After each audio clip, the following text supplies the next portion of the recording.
Bonjour à tous, bienvenue pour notre 4e jour de plénitude de la parole de Dieu. Et aujourd'hui, le verset que je vais proclamer se trouve dans Romains chapitre 8 au verset 1.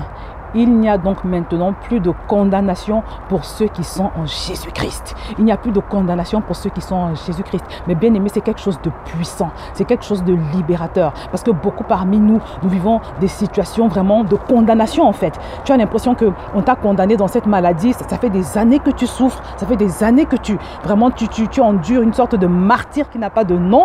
Hein? Et pourtant, Jésus a pris ta place à la croix. Jésus a déjà été condamné. Peut-être c'est au niveau financier. Peut-être au niveau, je ne sais pas, sentimental. Peut-être que tu es enfermé dans un célibat chronique qui a tendance à s'éterniser, malgré que tu es dans la chasteté, tu marches avec Dieu. Mais dans tous les cas, quel que soit le nom que porte ta situation, je voudrais t'inviter à brandir ce verset devant le diable tous les jours s'il le faut et à lui dire écoute ce que dit le Dieu qui ne peut pas mentir, qui n'a pas un homme pour mentir ni fils d'un homme pour se repentir. Il n'y a pas de condamnation pour moi, il n'y a plus de condamnation pour moi parce que je suis en Jésus-Christ.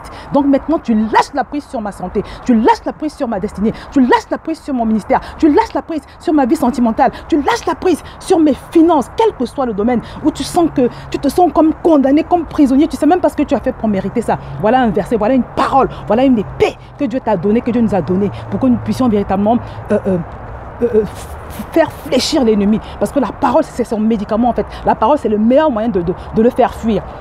C'est comme Jésus, quand il s'est retrouvé devant le diable qu'il a tenté pendant 40 jours, à chaque fois que Satan essayait de le tromper, il lui a envoyé une parole. Donc c'est ce que tu dois faire avec ce verset. Ce verset est puissant. Donc véritablement, n'hésitons pas à nous en servir. Donc voilà, ça c'était pour mon verset d'aujourd'hui. J'attends que tu me mettes également le verset que le Saint-Esprit t'a mis à cœur de proclamer. Que le Seigneur te bénisse.